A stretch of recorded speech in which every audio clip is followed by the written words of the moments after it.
a great honor. In fact, it's the greatest honor to introduce Mrs. Horowitz with your daughter Chana Rotenberg. We're here in your beautiful apartment in Bnei Brak.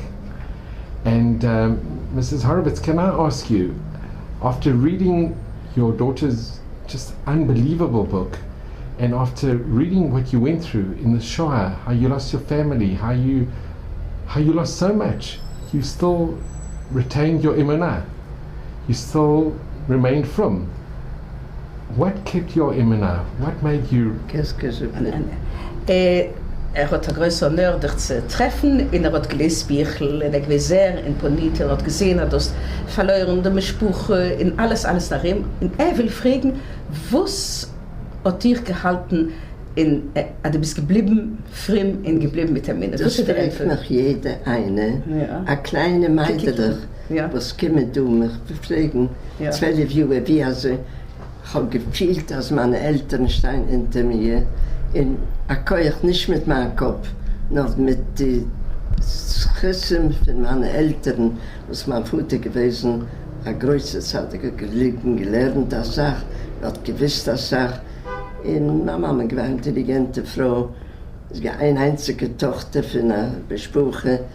Und das hat mir nicht zu glauben, als ich allein, ich hatte die Gelegenheit zu fahren nach dem Krieg, nach England, zu Onkel, nach dem Modern, ich bin nicht gefahren, dass ich gewesen ein Keuer für meine Eltern.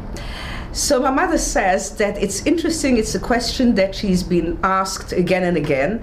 Even kids from school come over to interview her. And the first question asks, how did you remain from and religion? And she says, it's definitely not my strength or not my head, it's the schus and the strength and the koach of her parents. Definitely. She said her father, who was sitting and learning for 18 years after he was married, the mother who was the only child, and she helped him, and she saw that at home. And even if she was so young, she said, definitely they were behind her, even physically not, but she felt that they were there to give her the strength. And especially that story that comes in the book, she said, if I could say to a cousin of mine who came after liberation to Bergen-Belsen and offer me to take me and my niece to London and give me education and take care of me, and I knew that he was not religious and from, and I was so scared that I wouldn't be able to continue in the way of my parents, I said no. Now, this was an amazing strength to say no at that time. She says it's only the schus of her parents. She's sure about that, definite, positive. Yes. Unbelievable. And Mrs. Horowitz, I just want to ask you, I think one of the most incredible stories that I've ever heard, and I'm actually meeting you in person, that when you were in the hospital and the lady was asking next to you and she was nearly dying and you didn't know if she was going to live, and she was saying, I want some herring and a roll.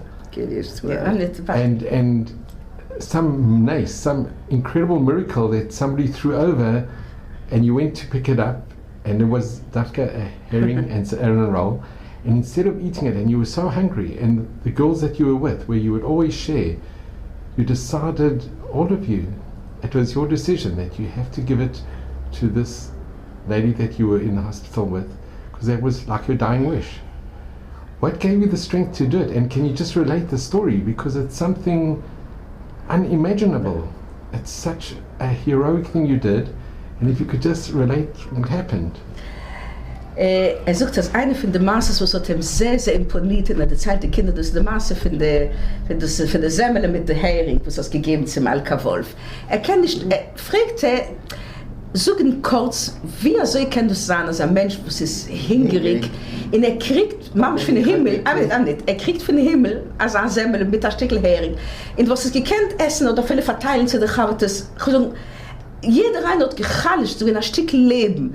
Was hat die gegeben, dem Keuch, dem zu sagen, nein, ich gebe es weg, bis gewinn sicher gesagt, dass sie es nicht überleben. Also bis gewinn sicher, sie hat leben, und die aus Jahr gewollt leben. Wie soll aus die, so, was hat die gegeben, dem Keuch wegzugeben, es ist nicht gewinn ein Stück Bräut, es ist gewinn ein Stück Leben wegzugeben, der andere. Ich bin gewesen, ein Tag in Spital. Ja. Und ich habe gesehen, ein Eidelmeidl, ich habe nicht gewusst, was. Ich habe gemeint, das ist eine Fantasie, weil ein Mensch will harte Semmel. Aber ich habe gesehen, dass der Bäumenschlöder hat geschickt, verehrte Semmel. Ich habe gefühlt, aber das ist doch nicht normal. Und so bin ich gerade kein Wasserbräut, nicht kein Semmel. Und ich lade mich hingeregt. Aber die Mädchen, die so gearbeitet mit mir sind, gewesen, d'accord, ich habe sie gesucht, jeder tut was ein bisschen. Ja. Und sie gesagt, und ich gedenke, wie die Hände haben gezittert, wie sie das gegessen. Und ich habe gewiss, sie lebt nicht. So my mother said that, in fact, when she was there lying in the hospital next to the young girl, and she was delirious, as she told, and she was asking about the roll and herring, my mother said she was, listening. She said, this is a fantasy. Like she's dreaming, not only dreaming, fantasy, something that is, you can't get it, you can't even dream about that. And then suddenly, when it arrived, which is also totally a miracle, how, there, if she would have got a little piece of black bread, she said, okay, but then that roll with that piece of herring, she felt that it is a miracle from heaven that they show her that if she is dreaming about something impossible, and then something impossible, a miracle is happening, and it comes down, then it's meant to be for her. I have to give it to her. Hashem gives me like that sign. And then she said also, she went over to the girls and she said, listen, all of us will get just a little piece of it, but to her, we can give it the whole one. And as you see, it's from heaven. It's not a normal thing. And my mother said she was sure, she was absolutely convinced that the girl would not survive. But on the other hand, she saw here that that's what Hashem wanted from her. She just felt, I'm doing what I'm meant to do. And how did your mom respond when she actually met her many years later? Ja, später, wie hat sie gewinnt die Reaktion, wenn das sie getroffen? Sie hat mir Seite geschickt, ich habe gesagt, sie lebt doch nicht. Ja. Sie meinte, Rivka Horowitz. Ich bin gesetzt in Schabbos in Wolf, in der Restaurant. Wachschal, wenn Helene hat sich verlobt. Ja. In Saraki, unsere Kinder, es ist Trias Hameissen. Ich habe bald gesagt, das ist Trias Hameissen. Hast du geglaubt? Nein. Well, später ist sie gewesen, ein Quatermann. Ja. Das sehr intelligent Mann. Ich habe Seife gekommen, gebracht dem Seife. Well, she kept sending regards to my mother, but my mother, she didn't relate to her because she was sure she didn't know who she was. And then once, it was years after. Your mom didn't know that she survived.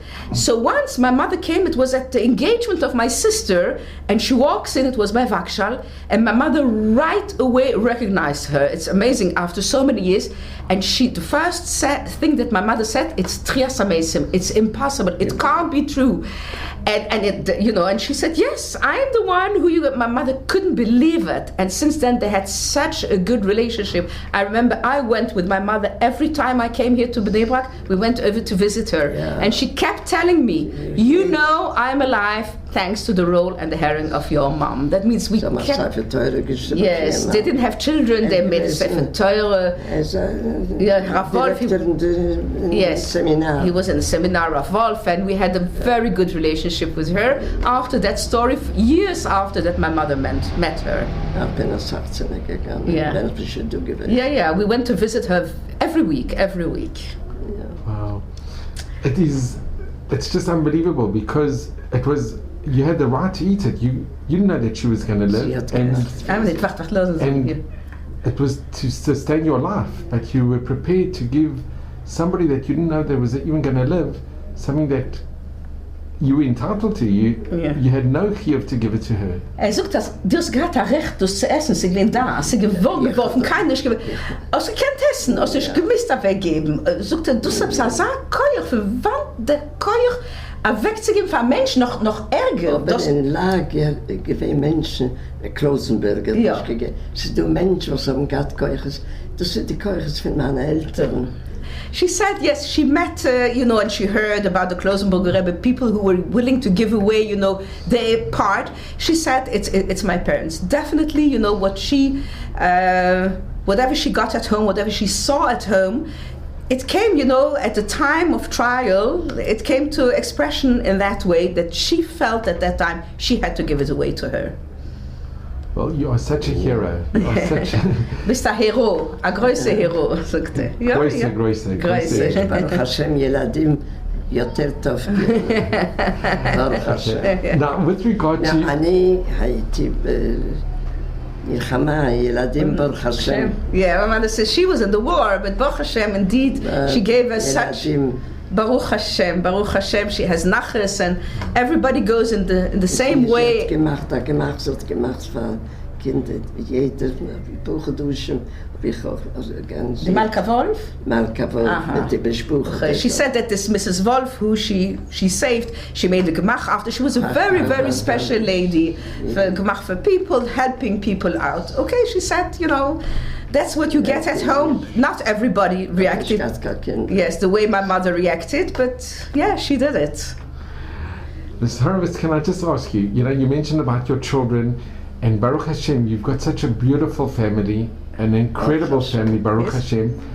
Can I ask you, and this is a difficult question, when you had a family, when you started having children, you and your husband, I think, made the decision not to tell your children what happened in the Shoah. And your children were raised in a home that were not traumatized because you didn't discuss the Shoah, and you kept it basically secret from your children. And you wouldn't let Chana read books on the Shoah. She read that she had to hide a book, and then when you found it, you told her she shouldn't read it. But why did you and your husband decide, your late husband, Zichron Libracha, why did you decide, what made you the decision not to tell the children what happened to you and the amazing things that you did, like saving, you know, with the story with the roll in the herring? How come you never related this to your children?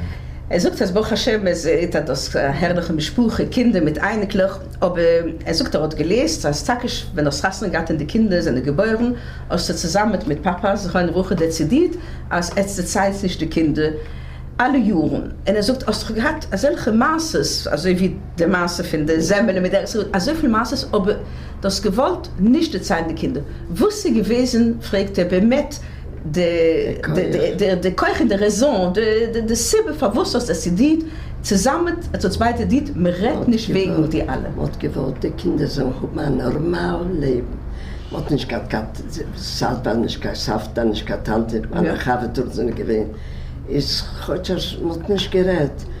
Die Kinder haben sich auch nicht gefragt, Juden. Haben es nicht gesagt, aber es gibt ein Krieg. Aber es wussten, wenn ein Krieg. Und nicht keine Tante, nicht keine Seite, nicht kein. Das ist gewesen eine normale Sache, als uns aber nicht gewollt retten. Aber man gewollt, ich stieb so sein, ich stieb. Okay, so she said that in fact they decided because they really wanted us to grow up, as she always says, healthy in body and healthy in spirit, and it should be a happy home. And they knew that if they were going to start to tell stories, it would bring shades over the home. We might be traumatized or whatever. And she said also, from the other side, we didn't ask, you know, why don't we have grandparents, uncles, aunts, cousins? My sister did ask sometimes. My mother, there was one answer, there was a war. But what, where, and when, and what they went through?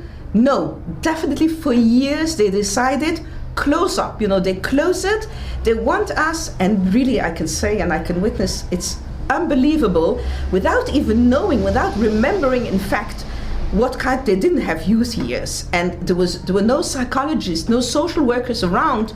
Just think about today that, you know, Baruch Hashem, everything is fine, there's no war, there's no hunger, and we need so much advice to bring up children, and nobody was there to give them direction, advice. How do you bring up children? And when I asked my mother, you know, how did you know? She said, I think just Hashem was there to guide us and to give us limits and bounds. Do that, don't do that. But I really, as I tell you, remember beautiful youth years, vacations, and all what they could, they gave us, and they didn't spoil us. We were not spoiled. They gave us whatever they could, but they didn't spoil us. We were not spoiled like kids today, definitely not.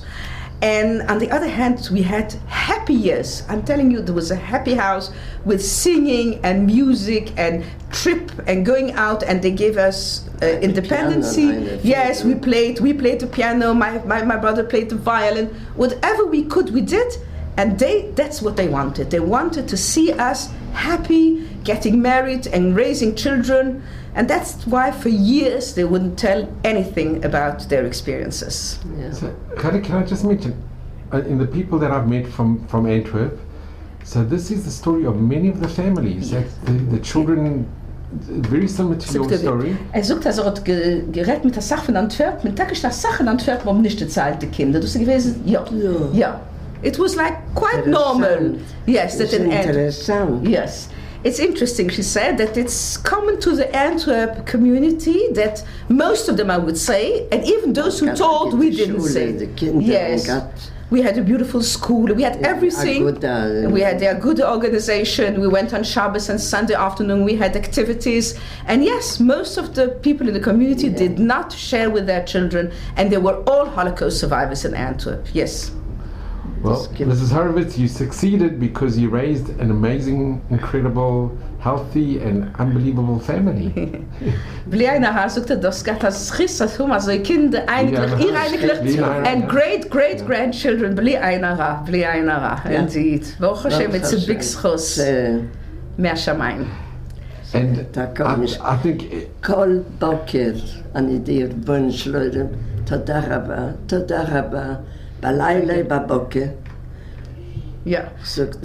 Yeah. My mother says she knows how to appreciate it. It's not it goes without saying, and she thanks Hashem. She says every night, every morning, now Baruch Hashem that she's home, and she's saying a lot of Tehillim, asking for many people, but thanks Hashem. She says she's thankful for what He gave her. It's not obvious, and she appreciates. She says it's a present. It's a present from Hashem, and I keep thanking Him. Papa hat mir gelost, die Wohnung, mit der Kind. Yes, as I told you, my father, Alav Hashem, always said we should have an apartment next to the children, and we should be surrounded by children. My father learned with his grandchildren. He knew how to appreciate, and he gave it over to my mom.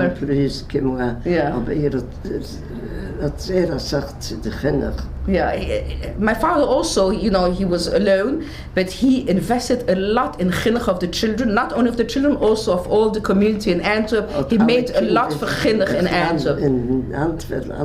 Yes, he made a lot for chinuch in the Aguda. He organized the Siyum Mishnayos.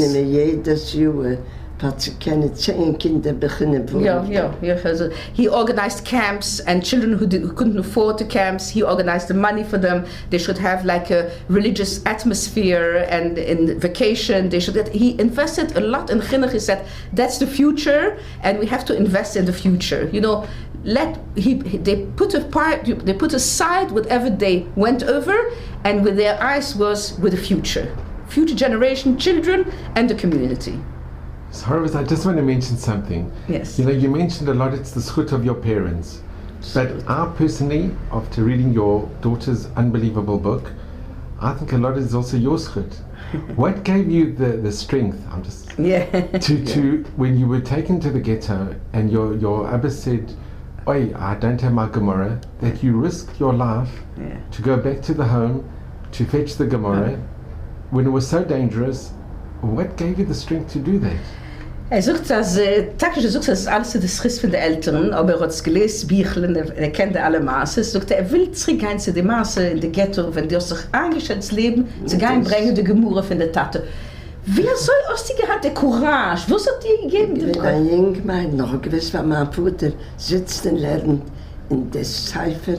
Später hat er nicht gewiss, dass er da nicht bleibt. Ja. Durch den Fehler ein. Ja. Ich habe gewiss, die Deutschen sind heran. Ja. Das ist fertig. Aber aus sich eingeschätzt leben? Ja. Ja. Das ist die Zeifer. Ja. My mother So my mother said, yes, she knew she was putting her life at stake, but she said that when she saw that her father said, "I'm not having the Gemara," she didn't think about anything. That for him it was life. For her it was like, I have to give life to my father. And she didn't think for a moment. I was a young girl, she said. Maybe I didn't realize the danger. She knew it was dangerous, yet not that she didn't know. She knew, but it was like, you don't ask questions. She saw in her father's eyes that this was life for him. And if this is life, she brings him the Gemara, whatever. That's what she felt, she says. Absolutely, absolutely. They didn't know what was going to happen later. Eine einzige Tochter gelungen, hatte 18 Jahre. She says, yes, she knew that her mother was the only child and her grandfather was very wealthy, and he took the father as a great Talmid Chacham, and he gave him the possibility 18 years to sit and learn, and he sustained, and they were a big family. They even came over to her father, he should be a rov or whatever. He said, no, he is sitting and learning, and the grandfather was... Yeah, he gave shiurim and dafayami and so on, and she remembers that. Das bin recht geworden. Ja, später. She was a little girl. She didn't know that we saw in the book of the Kehillah that he was giving a shir and dafayami. She knew he was a big Talmid Chacham, and people would come over and learn with him. But she was a young girl. She just knew that for him. He was 56 when they were taken, and the mother was 55. But one thing she knew, that the Torah and the Gemara and the learning, that was his life.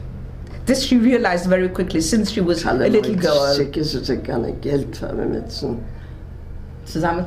Yeah, he took money also, he gathered by people for poor people. This all she managed to see at home. She was 13 years old when the war broke out. There was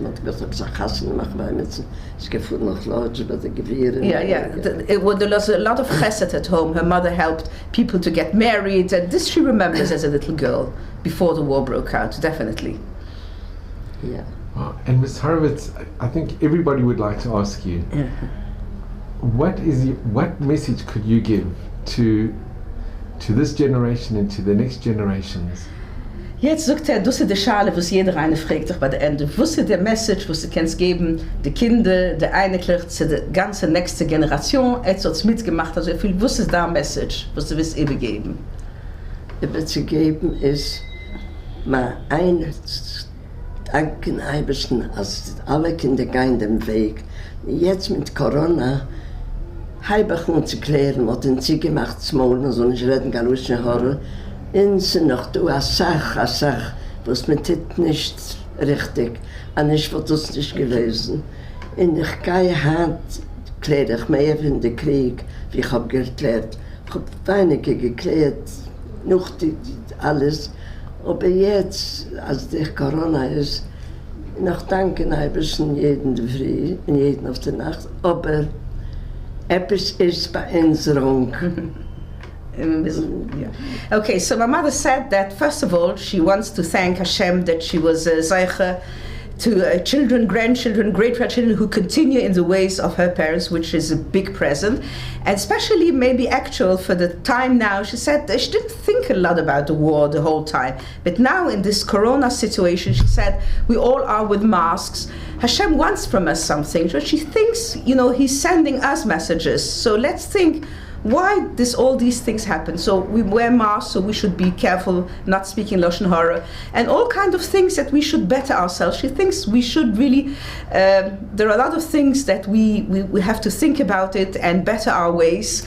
And again, she says she thanks Hashem for the present He gave her for the children. Und was wirst du übergeben der nächste Generation als ein Message, was die mitgemacht und das geblieben bei der Minne, was kann man übergeben sein? Einzige Sache, aber so kein gleichen Weg. Bleiben bei der Minne. Das ist das Einzige, was ist. She has only one thing to say. We should continue in the right way. What's the right way? To stick to Hashem and Emunah. Whatever is going to happen, if you are close to Hashem, you are on the right way, you are on the right path. And Bezrat Hashem, you should pray that it should continue and Hashem should bestow you with a presence like she has. Ich habe gesehen, noch der Krieg, ich habe gerade am Massen zu kriegen, einen Mann, was so kennen. Gewinnt 2 Jahre älter, aber hat verstanden, ist nicht gewinnt als ein Mann, gewinnt wie eine Tate zu mir. Yes, she says also that she can so much appreciate when she got married with my father, which was, after the war right away. This is a picture of my father. He was only 2 years older than her, but he understood a lot. And she said he was not only a good husband, he was like a father also. He was everything that I missed, everything that I didn't have. He knew how to relate to me, how to relate to the children, how to relate to the community. And this is like, a big present. It's not obvious that this happened after the war. Many things happened. And Baruch Hashem that she decided to continue in the ways of her parents, and my father together with her in harmony, in such a harmonious way, they managed to raise up such a wonderful family. Der Präsidenten von der guten Madame Rothschild, die gekommen, wenn sie selten geboren. Ja. Aber ich geweint, so was weinst du? Sag ich, mein Mann ist noch nicht gegangen kaufen, weil ein Mann, ich bin gewohnt in Polen, also er kann nicht gehen kaufen, er kann gut nicht. Und ich komme heim, ich kann nicht gehen auf den Fies. Sagt sie, wein. Ich bin heimgekommen, der Papa hat gegangen kaufen, er hat gebringt, er hat gemacht alles. She remembers, because really in Antwerp, look, the man didn't do anything, didn't help at home. They didn't have to, but when my sister was born in 1948, the first baby, she was in hospital, and somebody, a very important lady from the community, she came to visit her, and my mother was crying. She said, "Why are you crying?" She said, "I'm so weak and I'm coming home, and what should I do? My husband, he doesn't know anything. He won't be able to go to buy even to the grocery or help. He can't do anything." She says, "It's going to be okay, don't care." And she came home, and my father went to the grocery and he helped her out, and there was nobody around. You see, there was nobody there to help. She comes home after her first birth. I'm thinking about our children, how we help. And nobody's there, but my father knew what he had to do, and he did it. It was okay, it was no problem. And Hannah, can you relate us to some stories about your father? Yes, really my father after the war, I remember, as I told you, he was very dedicated to education, and he was he was a chairman of the youth organization Agudas Yisrael, and I remember that America of the convention. He went to the convention, to the States every year. But when and when I was a little girl, I remember that on Sundays, usually Sunday we didn't go to school, only in the morning. Then every Sunday afternoon there were beautiful parks in Antwerp, and the fathers would go with their children to, hiking, walking. But my father was sitting from morning to night on Sunday in the offices of the Aguda, and I would come to visit him. And I would even schlep some friends of mine, come see my father, my daddy, he's there in the office. I was very proud. And I never asked, "Daddy, why don't you come with us, Papa, to the park?" We knew that Sunday was holy to his volunteering work, and he invested in a lot, as I told, in chinuch of the children. Besides that, he learned every time. He had a shiur in morning and night, and then later when we got married, when we got married, then in winter vacation instead, because we used to go on winter vacation on ski in Switzerland and Davos, but later he decided they started Yachekana here from Israel. They started first of all in Switzerland, in Lugano, and then in Bournemouth in England. And every year my father would go for 2 weeks. He said, "Now I am like a Koile Jingerman," and he would sit and learn, remembering what he learned when he was a young boy. And he loved it. And there was here from Panovich, Rav Powarski gave him a lot of geschmack in learning, and he said it was really for him like paradise. And I even remember when I had my youngest son, my baby, he was born like in winter, and I wanted very much my father to come to be a Sandik. My father came over, but the baby was yellow, and the bris was postponed a day, 2, 3. And then it was Thursday morning. My father said, "My dear child, Sunday morning, I have a ticket, I'm leaving for Bournemouth. The Torah is waiting for me." I said, "Daddy, I want you to be the Sandik." He said, "A Sandik, you'll find somebody else, but the Torah is waiting for me at Bournemouth." And I prayed so much, and on Thursday afternoon, I asked to take a blood test from the baby again, and the jaundice dropped, and we made Thursday afternoon the bris, and my father was Sunday, and Sunday morning he left. My mother stayed with me to help me, but he went to learn. For him, this was like nothing is going to obstruct his learning. And that's when later in 2000, when they made Aliyah, they came here in Israel, my father, they asked him to join the Agudas organization here, or in the Diamond Bus. He said, I'm not working, no chinuch work. He sat and learned. He went to Kollel, and he pretended the whole time. He said, I have already the paradise here. I'm surrounded by my children, grandchildren, all Talmidei Chachomim. I sit and I learn here in Israel. What could be better? Really, and Hashem took him away. Like I say, it's unbelievable. He went down the stairs and he got like infarctus from a moment to, and the next day he was not, and he was on his way to Kollel.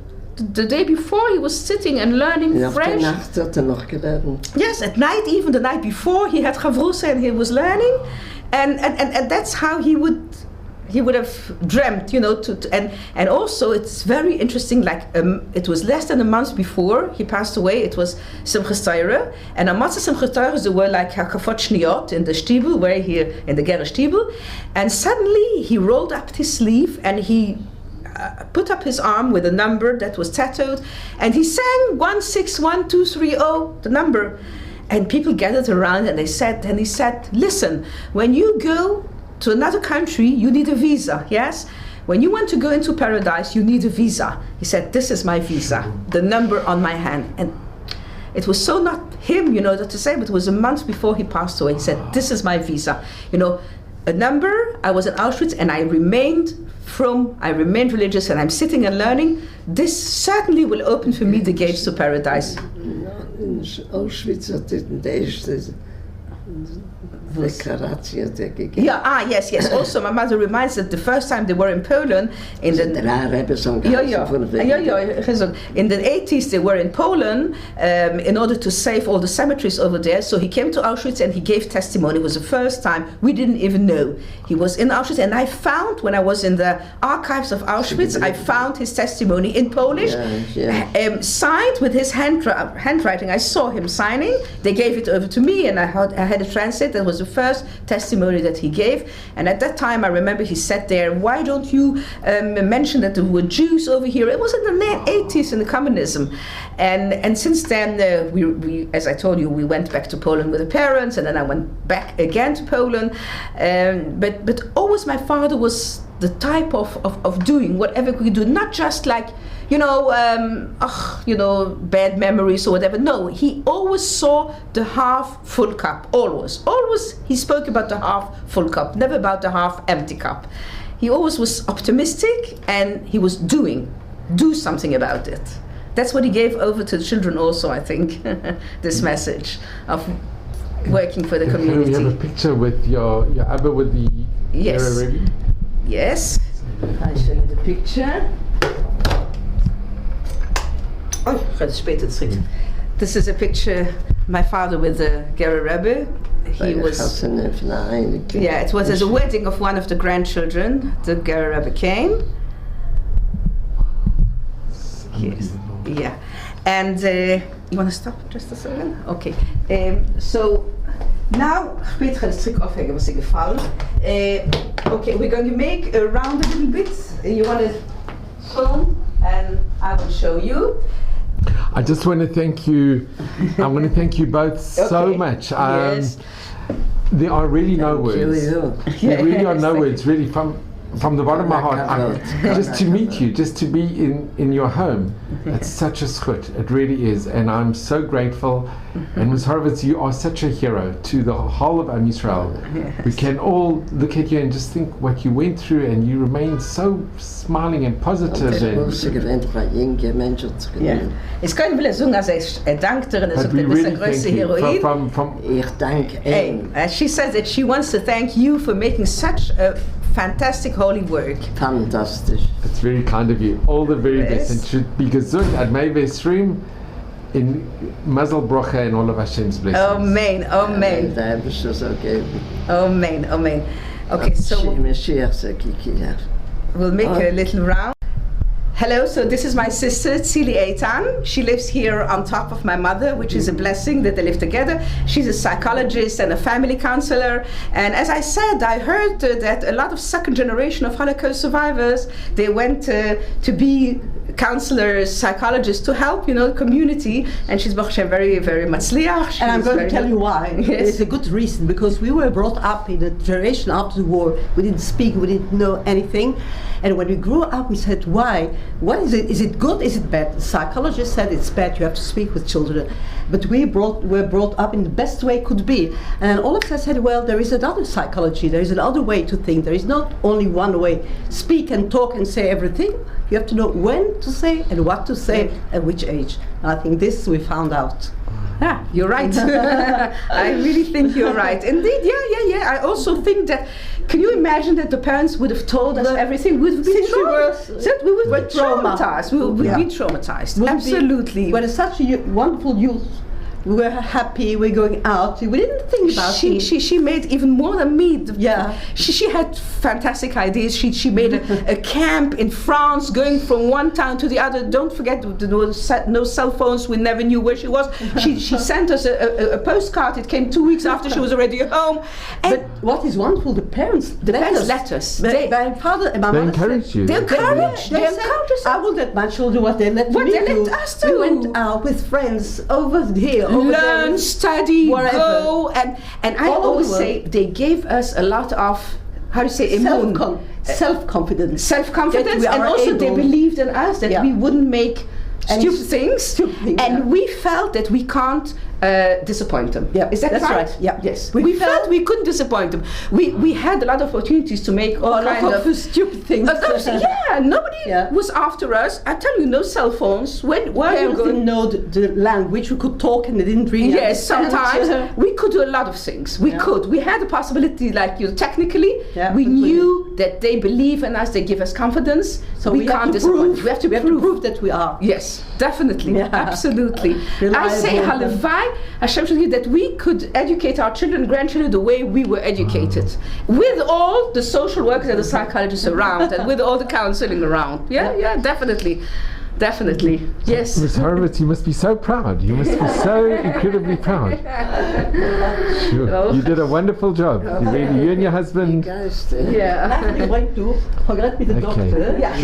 We'll go okay, yes, we'll make a little round now with the pictures. So these are the pictures of, since ce sont les arrière-petits-enfants, ça sont les... Pour les parents? Non, qui ce sont des parents? Les arrière-petits-enfants. Hein? These are the great-grandchildren, I have to be, This is the great-grandchildren. The great-grandchildren, the couples. Our great-children. Yes, our grandchildren. Yes. Yeah. Our grandchildren. Yes. My mother. Our grandchildren. Yes. Those are okay, well, we continue. Okay, now, these are the pictures. These are from my mother's. Yes, my mother's. The grandmothers, the grandfathers. That's whatever was left over, because she sent it to England. There was an uncle in England, and he kept those pictures. So these were before the Shoah? Yes. Of course, nobody from all of them survived. None of them.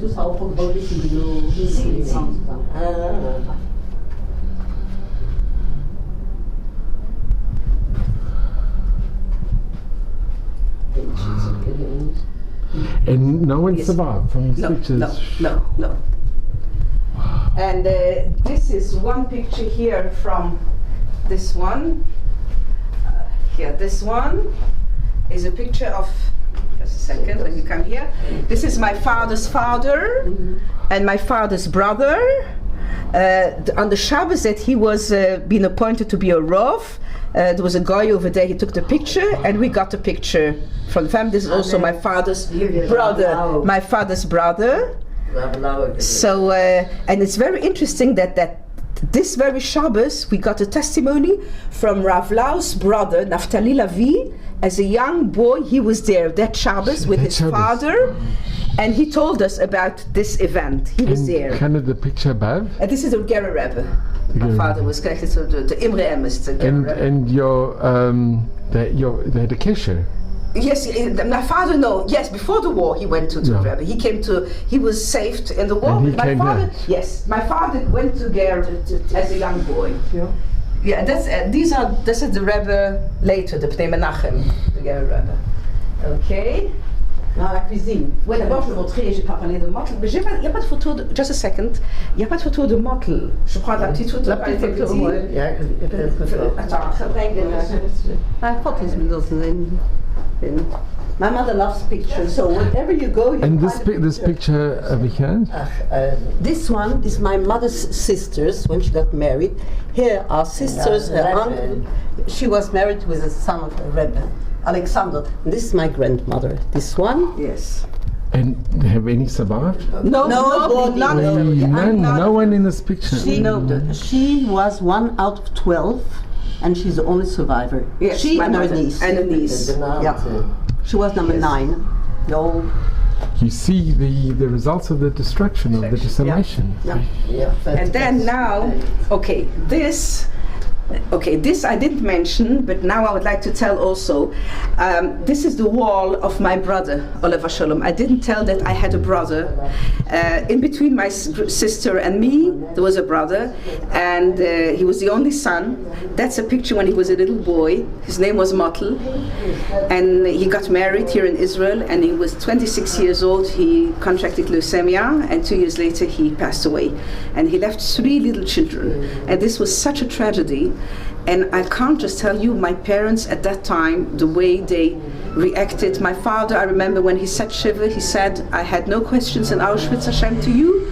I don't have questions now. You took away my only son, but you left me 3 little boys, who continue the name. And now these are already the grandchildren of my brother, the grandchildren, and they are already, the children of his children, and they're getting married, and they have already also great-grandchildren. These are when they were little, so my mother put all these pictures. That's my brother's wall. And Chana, do you remember your brother playing the violin? Yes, of course. I'll show you a picture also of him playing the violin. He was very talented. He was very talented. He's also a very interesting picture. Once we made to my parents, here they were engaged, here they are married, with all the children around when we were little kids. And this engagement, was it? Yes, that was in Bergen-Belsen. They got engaged in Bergen-Belsen, and they got married later in Antwerp, a year later. And your mother, if we can just mention, your mother gave her ticket on the bus to somebody. And that's why it took another year till now you're going to come and see, remember, a tapestry of life.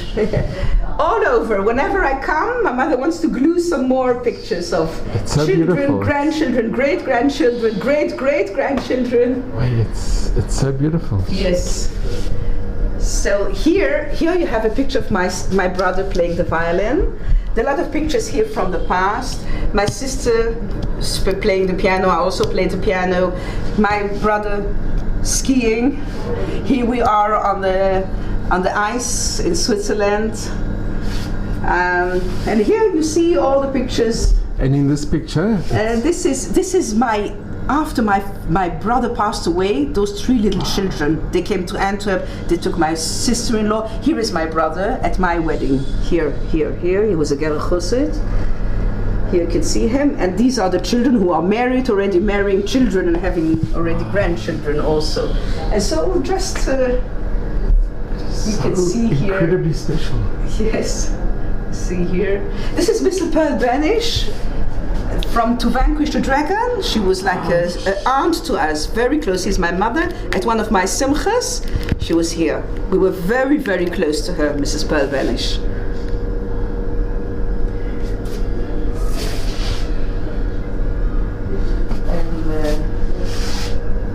Wow, it's it's amazing. Amazing. Here you can see my parents at my daughter's wedding.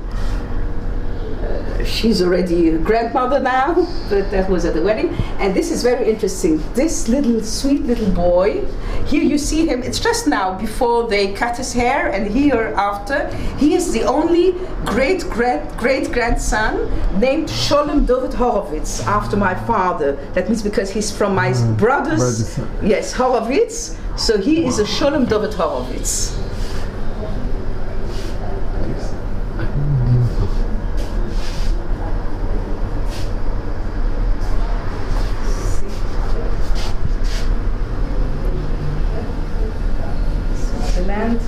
I mean, look here. Wow, this is just amazing. Here and here. You know, instead of putting it in albums, it becomes a lot. My mother, she says she feels. So here it's Rav Lawrence, MP from Daguda. My father was a very good friend with him. My mother says, why in albums? I see it and I feel so happy about this when I see it. It gives me so much joy.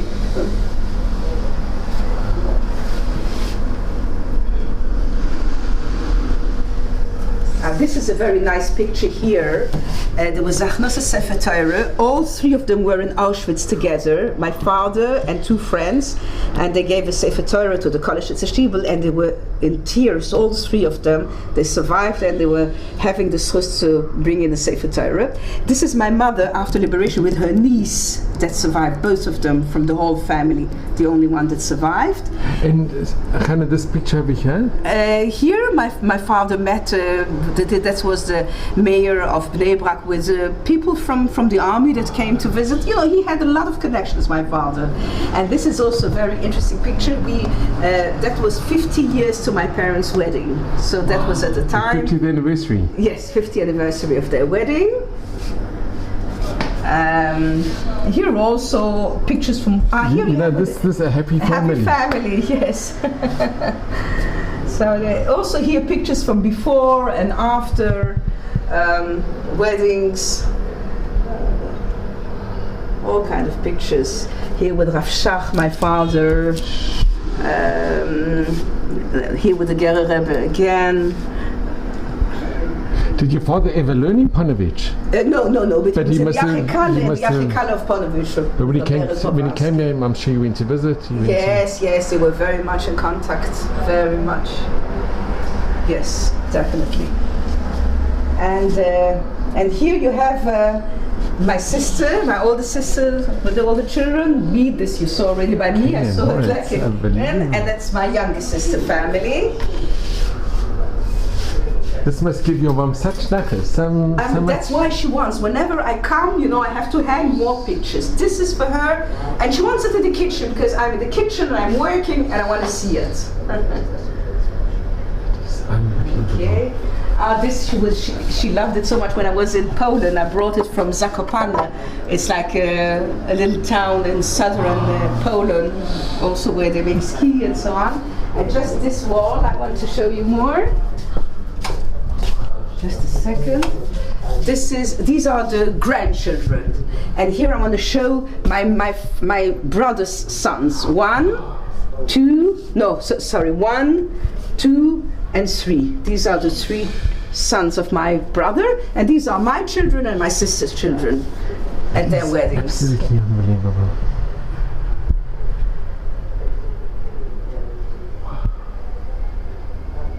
This is really something unique and amazing. This is another picture of my father's father. That was like a passport picture. This is also the Gerer Rebbe. And the reason you have the picture is that it was sent to family. It was sent to Petach Tikva, to her aunt. And this is also a very interesting picture. The first time my father was in Poland, that's in Shivas Chachmei Lublin, when it was still a school for collegium. You can see a school for doctors. I think they also at that time. Yes. Yeah. And then there was a nursing school. Nursing school, etc. Yes. Baruch Hashem, today they've made it into a show. Yes. Here you have my father with Rav Shlomo Zalman Auerbach, who was also very close to him. Yeah. That's it. And the picture above? That's the Alexander Rebbe, because the father of my father was Alexander. That's the father of my father, when he was together with Alexander Chassidim.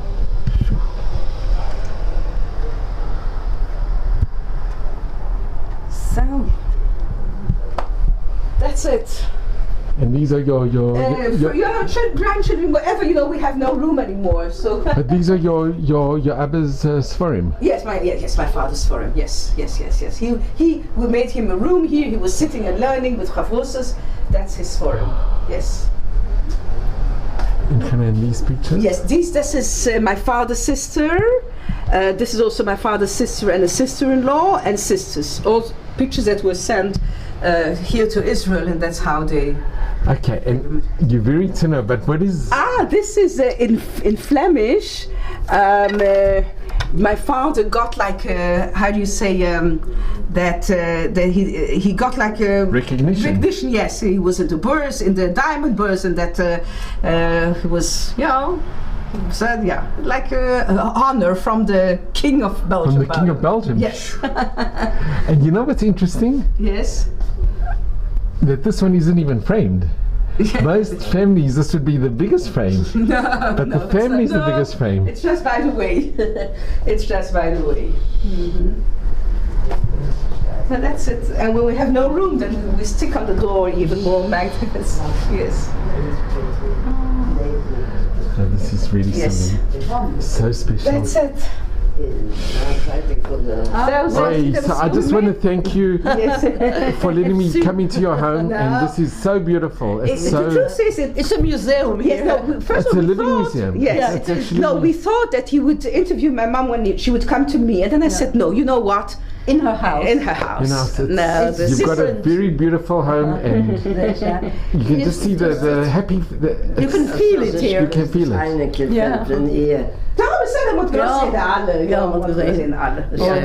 And these pictures, it's actually also they're very beautiful. These we brought from Belgium. This is from Poland. I had an uncle. He was a consul of Israel in Poland in 56. In the 50s, in the years of 50s, and he brought it from Poland. He brought it from Poland. This picture. En Zelinski, dus... Ja, alles hè, dat had ik gezien. And this with the... With the violin, this is a Rebbe that they filmed, the Zutschke Rebbe, zo My mommy made a shidduch, so they got... and this is also very nice. This one we made, okay, today we could add, when they were 50, the 50th anniversary, we made like a tree, with all the, children and Rachel. Yes. Or at this moment. At that moment, Na Baruch Hashem. It's very beautiful. And that's it. And that's it. Sure, thank you so much. Thank you. Thank you. Toda rabba. Okay. Wow, thank you very much. What a special, unbelievable zchut to be here in your wonderful home. Yeah. Thank you. Thank you. And you should just have gesund, mazel bracha, and enjoy your mishpacha, your very dear mishpacha. But this she knows to do. This is what my mother knows how to enjoy whatever is going. She's always happy. She's happy with every child, everything, everything we do. What we do, it's always wonderful. Yes. Thank you so much. Thank you. To go, it's fine. Yes. We used to go every year with the parents to Holland at the seaside, and we were sitting there with all of us. I think you were born with a baby, but it was about 55 or 56. 1955. And we're playing with the ball, and all of a sudden somebody's playing there with the ball, and the ball fell in my hands. And I pick it up, and he says, "Hey, what's your name?" I said, "Celine Horowitz." He said, "No, I'm Horowitz." I said, "No, I'm Horowitz." So, "Are you Horowitz? What Horowitz?" I said, "Horowitz." I didn't know, Scheveningen in Holland. So I said, "My mother is here, you can go." And then he came to my mother, and they spoke, and it was a second cousin. And from then on, we had such good relations. And you never knew each other before? No, we didn't know. He didn't know we were alive. We knew he was alive. In Holland? In Holland, and with the ball at the seaside we met. And they were living in Holland? No, they live in England. In Manchester. And they just happened to be... Yes. It was all mina shamayim. They just happened to be... I say, just because the ball fell and asked me, "What's your name, baby?" I said, "Oh, no." And you kept a good kesha all the years? Yes, we had a wonderful kesha all the years. From then on, he came to visit us in Belgium, went to England. Really, when a new cousin was born. Yes. But you know, because of this, I had always a feeling, maybe I'm going to the street, I'm going to see my grandmother, because they didn't tell us they were killed. So they said they were taken away. So I said, taken away, maybe I'll meet her. Because we met this cousin, and Znamirovsky the same. Yes. In 1954, they came in Holland. They came to Belgium. He heard there is some family, knocked the door, and said, "I'm Znamirovsky, I'm your family." And since then till today, we are good friends. Aunts and uncle, like cousins. Like cousins. Yes. From this on, I always was brought up with the idea, I'm going to find my grandmother and my grandfather. And I went to the street, I said, somebody's looking like me, maybe she's my grandmother. See? But We never found it because they were I never had already this, she was born in 48, so she was much closer to that time, yes. In our times, we didn't speak, there was no chance anymore that anybody would be alive at that time. We found family, so I said maybe. Yes, maybe. Yes. Het is anders. Yeah. Thank you so much. Thank you.